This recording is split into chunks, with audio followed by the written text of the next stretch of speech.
Hi, my name is Gary Payne, Chief Executive at Wyre Council.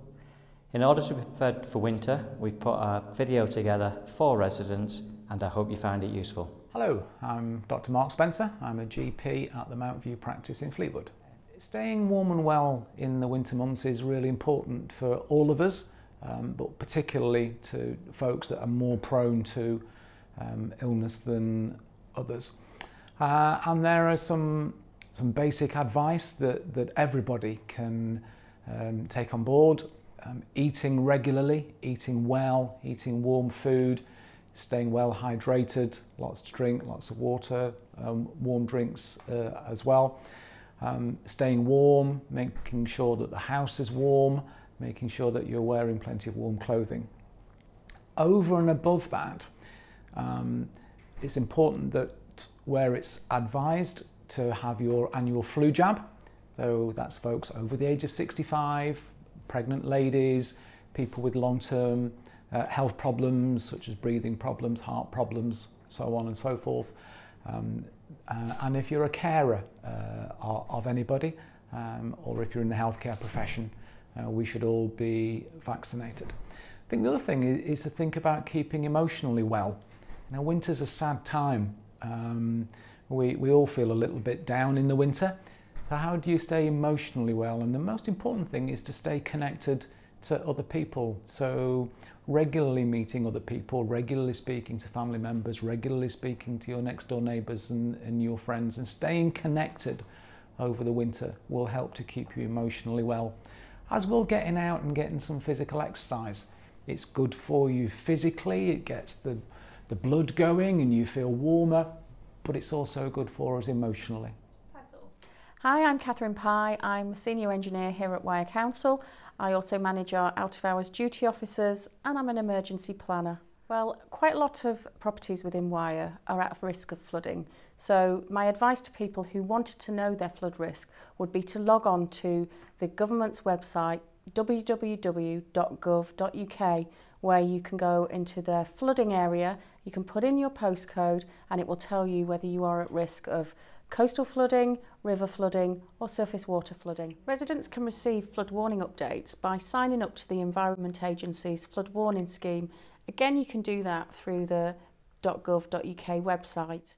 When you sign up for the scheme, if a flooding alert, flood warning or severe flood warning is issued in your area, you'll be alerted by either email, text or phone, depending on what option you selected when you joined the scheme. There's a number of ways that residents can become flood resilient. The first way really is to look at, have you been flooded before? How were you flooded? And are there any steps that you can take to stop that happening again? So there's lots of products available on the market that you could use. You can buy little things that fix onto your air bricks, which the frame stays there permanently and you can slide the plate in the frame when you get a flood warning. You can look at if your front door, for example, needs replacing. If you're replacing a timber one, you could look at getting a UPVC door that has a flood seal on it. You could also look at installing a frame for a floodgate. There's numerous different measures that you can use out there. They don't all have to be proprietary products. You can stop yourself from flooding through the simple use of a black plastic bag and some soil from your garden. You just need to be prepared. If you take steps now when you're not in danger of flooding, it's so easy to implement those measures when you have a flood warning. In the recent floods we had in November 2017, a number of properties were flooded due to sewer surcharge. One way you can stop that, and it's actually a relatively cheap thing to install, is by having non-return valves on your drains. If you think you might be at risk of flooding, write a flood plan for your family and your property. Highlight the things that are important to you that you might want to save. What would you do in a flood? Very often you panic and you forget what the important things are to you. So if you write a flood plan, you can follow it step by step. You can save things that are important. It gives you a guide of what to do. You can have phone numbers, people you need to contact, where things are, It's really easy to implement if you get yourself organised when you're not in an emergency situation. There's lots of advice I could give to residents who might be at flood risk. I could be here all day. So to be honest, they're probably best going to the council's website, which is www.wyre.gov.uk/flooding. There's lots of useful advice there. There's the council's own flood plan there. There's a particular section about community flood groups and community resilience. There are a number of flood action groups within Wyre. The Churchtown Flood Action Group and the Thornton Flood Action Groups are particularly active, but there may be one in the area you live in, and perhaps you and a number of local neighbours would like to get together and form one of your own. We hold a quarterly flood forum, and local councillors, the local utility companies, Lancashire County Council, the Environment Agency and the flood action groups and other residents of Wyre who have flooding as a vested interest are welcome to attend the meetings. So if you'd like to get involved, then feel free to contact us to find out when the next meeting will be. Tell me what we're doing here at the boating lake. Yep, today we've invited members of Wyre's Flood Forum and some of the flood action groups to come to Marine Lakes to see how some of the pumps that we've bought recently work, what their capacity is and how we could use them within the community during flooding events.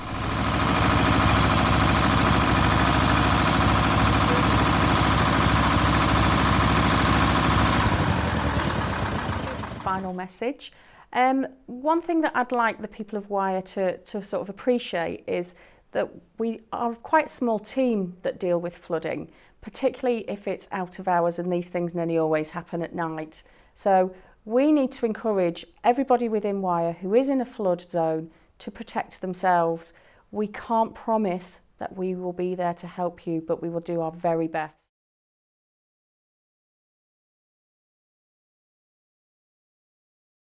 The best thing to do this winter is make sure your car is ready for it by doing its essential checks and ready for the winter months.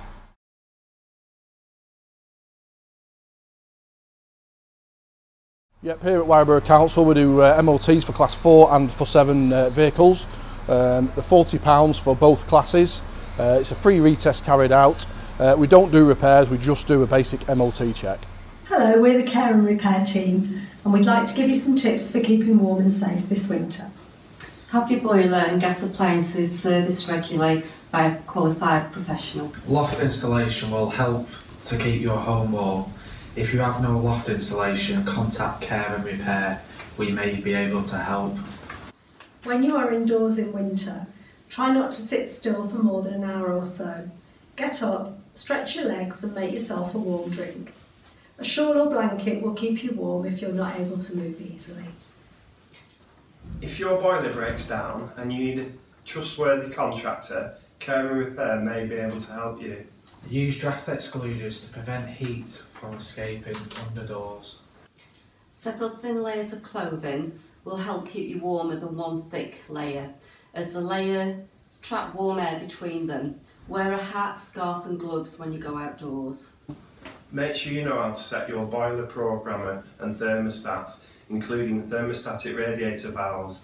If you're struggling with this, contact Care and Repair for help.